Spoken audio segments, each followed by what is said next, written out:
મારી YouTube channel. તમે જોઈ રહ્યા છો પીટી વ્લોગ અને હું છું તમારો પ્રદીપ.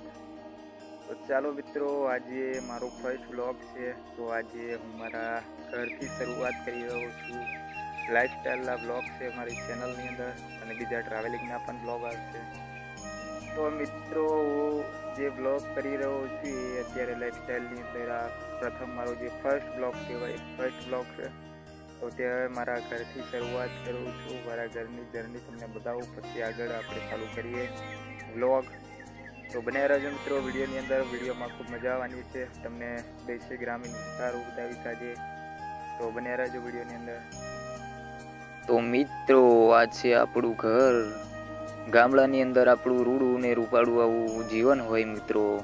તો તમે જોઈ શકો છો, આ બાજુ તમને નવું મારું ઘર બની રહ્યું છે, દેખાઈ રહ્યું છે. અને આ છે અત્યારે હાલમાં એક ઝૂંપડપટ્ટીની અંદર અત્યારે વાસ કરવો પડે છે પરિસ્થિતિની લીધે.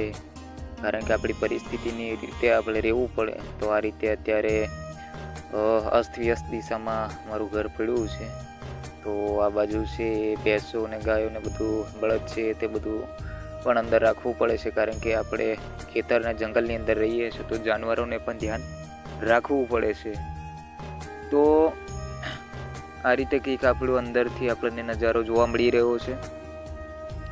તો આ અંદર બધો સામાન પડેલો છે, અને બિલકુલ એની આજુબાજુની અંદર આપણું નાનું એવું રસોડું છે. તો અહીંયા ચૂલો છે, તો આ સળગી રહી છે વધેર પણ અંદર. તો આ બાજુ બધું વાસણ મૂકવાનો સામાન છે બધું. તો આ રીતે કંઈક નાનું એવું રસોડું છે હાલ પૂરતું. તો આ રીતે બધો અંદર પણ સામાન પડેલો છે અસ્તવ્યસ્ત દિશાની અંદર. પરંતુ અત્યારે આપણે નવા મકાનનું કામ ચાલુ છે, એટલે બધો સામાન છે આ બાજુ એક બાજુ કાઢ્યો છે. તો આ રીતે કંઈક અંદર બધો સામાન આપણે કાઢી લીધો હતો. તો આ તિજોરી છે, અહીંયા મૂકી છે. તો આપણે નવા મકાન છે, આપણે અહીંયા અંદર રહીને પણ અંદર એન્ટ્રી મારી શકીએ છીએ. તો આ રીતે કંઈક નવા મકાનનું કામ આપણું ચાલુ છે.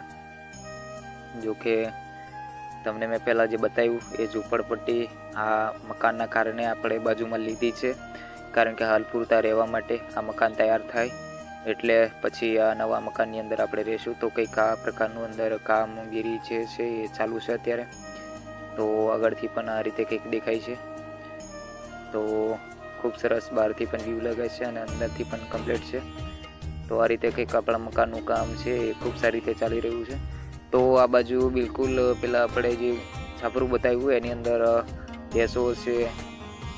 તો એ આની અંદર અમે રાખીએ છીએ, કારણ કે આપણી પાસે એવો કોઈ મોટો તબેલો નથી. તો આપણે આપણા પશુઓને આપણી સાથે રાખવા પડે, કારણ કે આ જંગલનો વિસ્તાર છે. અહીંયા જાનવરોનો ત્રાસ પણ હોઈ શકે, અને છે જ, હોઈ શકે એમ નહીં, છે જ.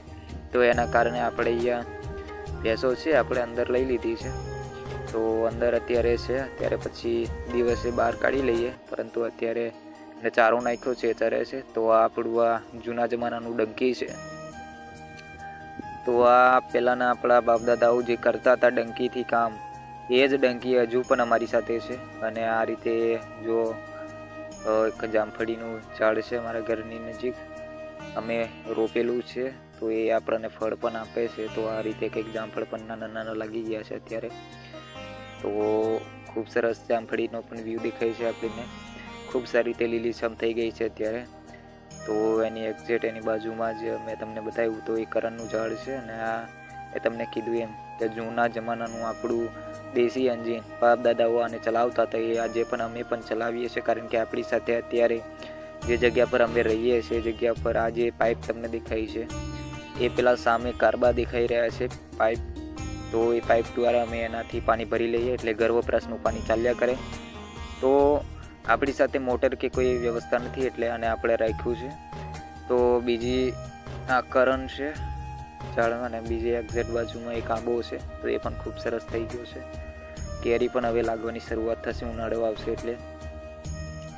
તો આ રીતે કંઈક આપણું મકાનની આજુબાજુનો વ્યૂ હતો. અને આ બાજુ આપણો પાછળ એકદમ વાળો છે, વાડી કહેવાય એ વાડી છે. તો આ એક અહીંયા નાળિયેરીનું વૃક્ષ છે, અને મેં ઉછેર્યું છે. તો આ રીતે કંઈક ખૂબ સરસ થઈ ગઈ છે. અને એની બાજુમાં પરવર કહેવાય ને, પરવર એટલે આપણે વેચાતું શાક ના લાવવું પડે એના માટે આપણે પરવર છે આના માંડવા પર ચડાવીએ છીએ.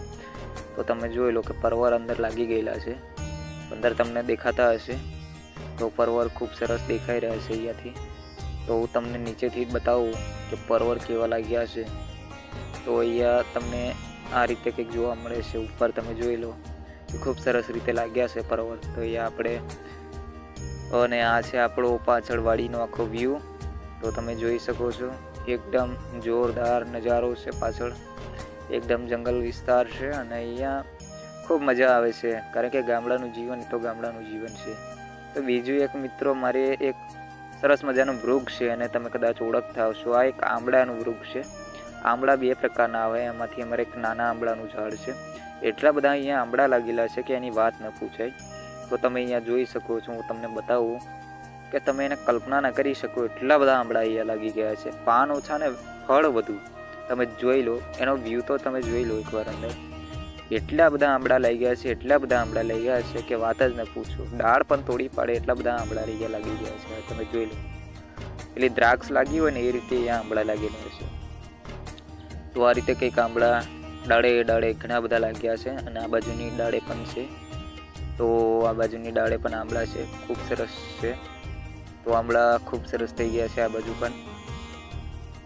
તો ખૂબ સરસ આનો વ્યૂ દેખાઈ રહ્યો છે અહીંયા. આ બધા આંબળા ખૂબ સરસ આંબળા થઈ ગયા છે અત્યારે. તો મિત્રો હું આશા કરું છું કે વિડીયો તમને સારો લાગ્યો હશે. વિડીયો તમને સારો લાગ્યો હોય તો લાઈક કરજો, ચેનલને સબસ્ક્રાઈબ કરજો અને આવા જ અવનવા લાઈફસ્ટાઈલના અને ટ્રાવેલિંગના બ્લોગ જોવા માટે મારી ચેનલને સબસ્ક્રાઈબ કરી લેજો મિત્રો. તો આ રીતે એક બ્લોગ છે એ આપણો હતો. તો બ્લોગ તમને સારો લાગ્યો હશે તો આવા બીજા પણ બ્લોગ હું લઈને તમારા માટે આવતો રહીશ અને ખૂબ સરસ એવા બ્લોગ છે. આ તો જીવન લાઈફસ્ટાઈલનો અહીંયા બ્લોગ છે અને હવે પછીથી હું ટ્રાવેલિંગના પણ બ્લોગ લાવીશ. તો બન્યા રહેજો વિડીયોની અંદર. તો ચાલો મળીશું આપણે નેક્સ્ટ બ્લોગની અંદર.